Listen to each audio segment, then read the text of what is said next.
As the cars roll out for the pace laps, there is no doubt stock car racing is the nation's fastest growing and the South's #1 sport.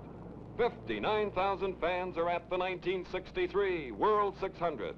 It is easily the largest sports crowd ever assembled in North Carolina. The day is partially overcast, the temperature 80 degrees.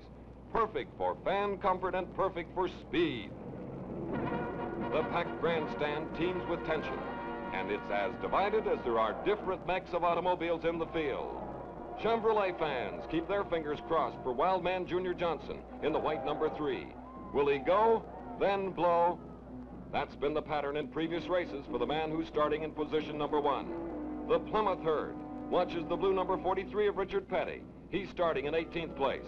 Pontiac hopes are plastered on 7th starting Joe Weatherly in the red #8. Dodge fans are supporting David Pearson in the white #6. And Mercury backers are counting on Darrell Derringer, #26. But the Carolinas is good Ford country, where the word fastback is replacing the word fatback in breakfast table conversation. Fair-haired boy of this flock is Fred Lorenzen in the Holman Moody prepared white #28. He'll start alongside Johnson on the front row. Choice starting spots are crammed with Fords. In the second row are Marvin Panch, #21, and Fireball Roberts, #22. As the cars come off the fourth turn, 59,000 fans rise to their feet, and 90,000 tons of machinery roar toward the green flag.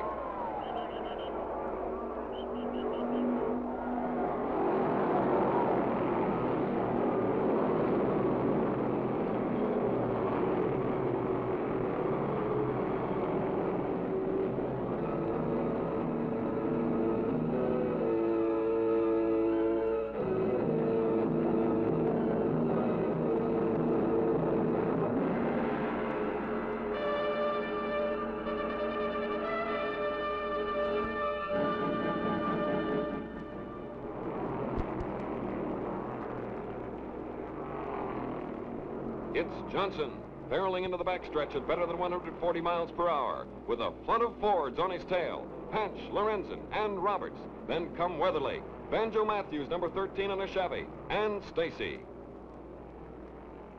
Johnson promised he'd run as fast as necessary to lead. And brother, talk about delivering. Johnson's 10-lap average speed is a fabulous 140.992 miles per hour. To go or no at the beginning? That's the question. Johnson and Panch answer by pouring it on. Lorenzen is falling back slightly, and Petty's blue Plymouth is moving up.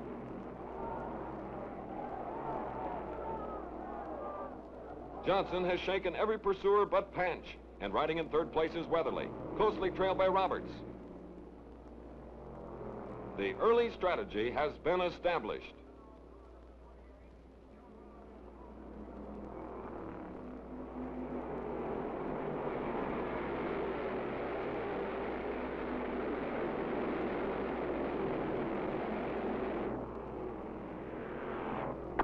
Here's action on the home stretch. Buck Baker's tire blew. Larry Frank swerved to miss him, putting both cars out of control. Jim Pascal couldn't find a hole and crashed into Baker.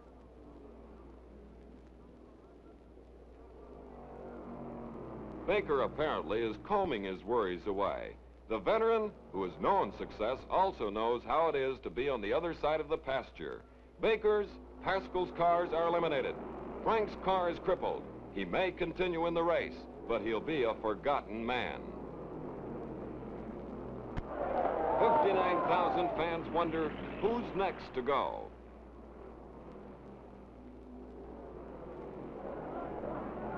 Leader Johnson is about the only man to maintain his position the next 20 laps, as he appears to be pulling a 4-car convoy of Panch, Roberts, and the rocketing Richard Petty, who has charged from 18th to 4th.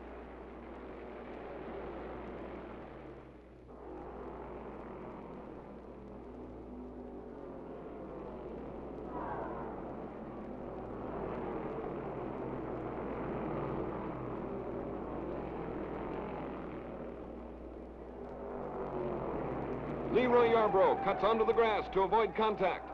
Johnny Allen's car grinds against the homestretch wall. It was masterful driving by Yarbrough and Allen, but now Allen, too, is through. Allen's wreck brings out a caution flag, and the field pits for gas and a change of outside tires. 3 didn't make the first pit stop. Wrecks have KO'd a top Pontiac, a top Plymouth, and a top Ford. The fickle finger of fate is playing no favorites.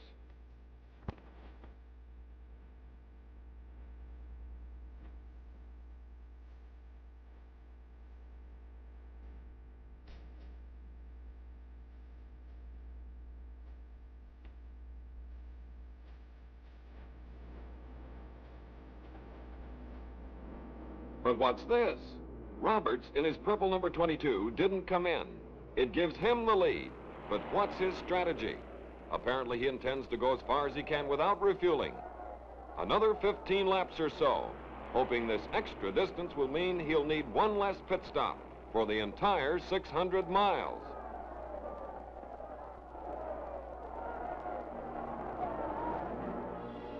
Now Roberts pits.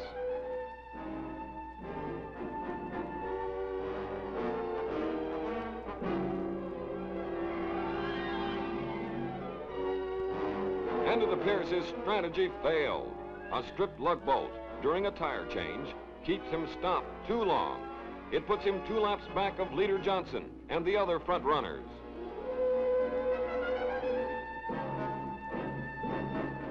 Now everybody has pitted, and at the end of 75 laps, it's Johnson in a Chevy, Petty in a Plymouth, White in a Chevy, Lorenzen driving a Ford, Panch in a Ford, Weatherly and Wellborn, Pontiacs, Billy Wade in a Dodge, Matthews a Chevy, Lund in a Ford, and Pardue, Ford.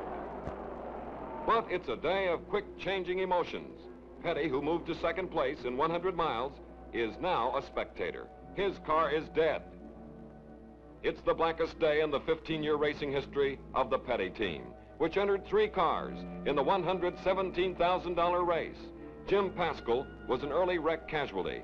Petty's car quit after 90 laps, and a faulty fuel pump sidelined Bob James at lap number 111. Meanwhile, the Chevy engine, which wasn't supposed to last, has Johnson still in front and White in second place.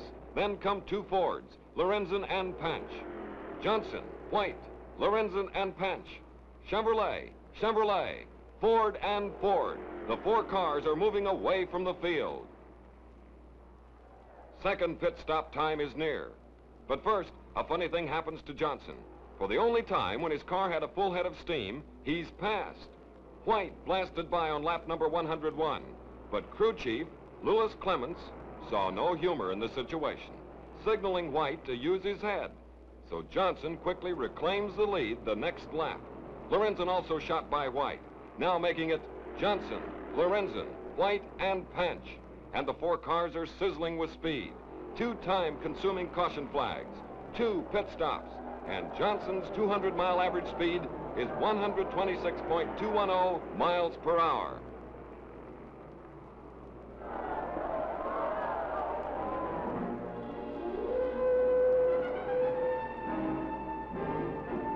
Then there were 3. Mechanical difficulty puts White back into the pits, and now only Johnson, Panch, and Lorenzen are in the same lap.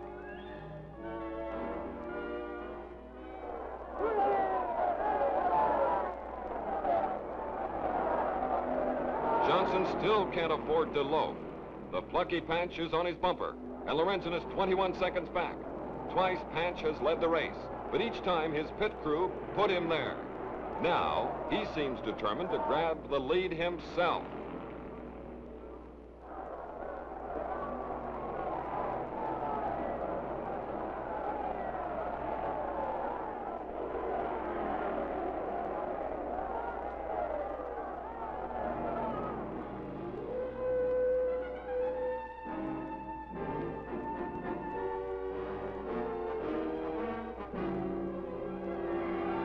But then there were 2. Panch pulls out of the lead and out of contention on lap 216 with a lengthy pit stop to replace a burned-out wheel bearing.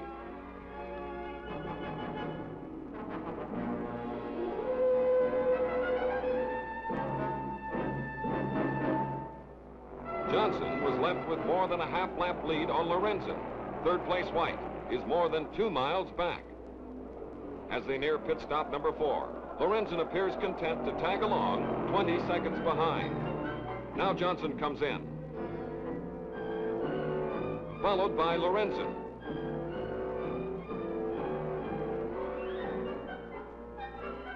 But Johnson's sitting still too long.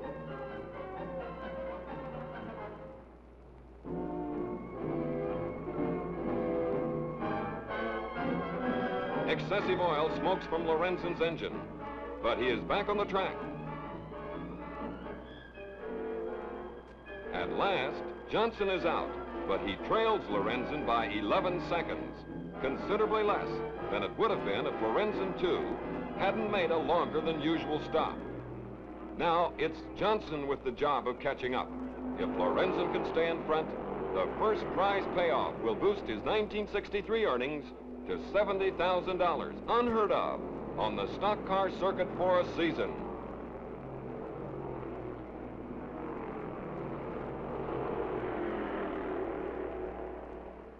At lap 290, Johnson has cut the lead to 7 seconds. Two bachelors, the rugged-looking but soft-talking Johnson from the tiny mountain town of Klingman, and Lorenzen, the fair-skinned but loquacious big city boy from Charlotte. Both North Carolinians have one thing in common. They're Chargers. And barring unforeseen complications, it's truly going to be a duel of the swiftest the rest of the way. At lap 319, Johnson grabbed the lead, but he couldn't shake Lorenzen, who stays 1 second behind. Then into the pits. Lorenzen comes for what may be his last stop. Crew Chief Herb Knapp is ready to go to work.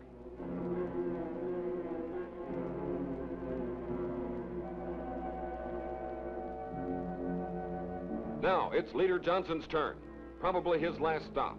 He takes on gas and changes outside rubber. Then the mountain man is off and still in the lead.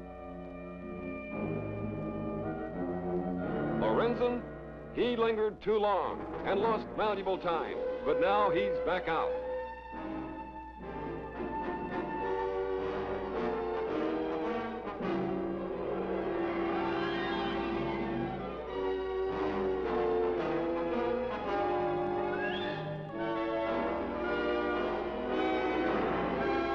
The Ford Flyer gets the signal that he trails Johnson by 15 seconds.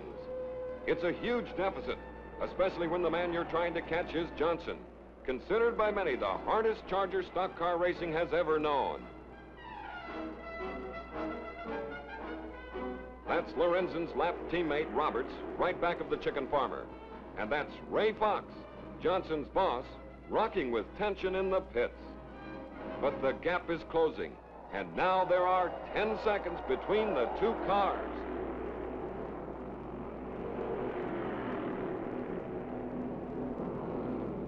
The crowd's charged. Johnson's crew feels the excitement. And out of the background comes Ford Chief John Holman. The message for Lorenzen is, go! The grandstand buzzes as Lorenzen bullets around the track at better than 142 miles per hour. Now Johnson's instruction board reads, watch out for number 28. Johnson gets the message, but now 15 laps remain, and the Fleet Ford driven by Lorenzen trails by just 7 seconds. Only 28 miles are left in the grueling 600-mile grind. A Johnson crew member tries to soothe the runaway tension. Lorenzen is still trying to catch Johnson, and he's making more progress.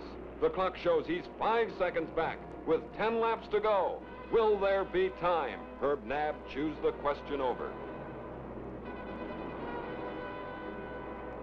And with 8 laps left, Lorenzen has scissored the gap to 4 seconds. The engine in the white Ford is working overtime. Can Johnson go the distance? And with just 6 laps remaining, it's still a 4-second difference between the two cars. The remaining machines may as well be forgotten. Fox watches his man Johnson breeze down the straightaway. Knapp gives his man the once-over.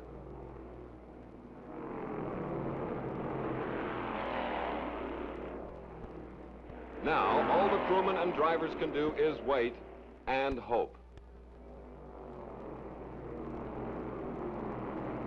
Anxiety bristles in Johnson's and Lorenzen's pits.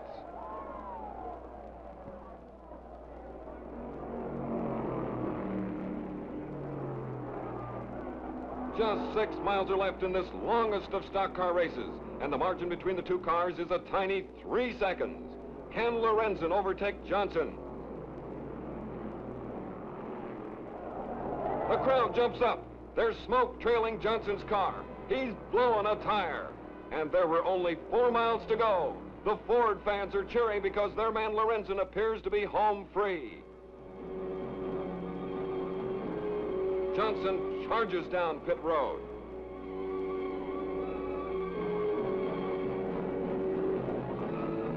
Action is furious in his pit. The tire is replaced. A minimum of gas slopped into the tank. And he's back onto the track. But Johnson is almost 2 laps back of the whizzing white Ford. Lorenzen's getting closer and closer to what appears to be his first Charlotte victory. Out goes the white flag.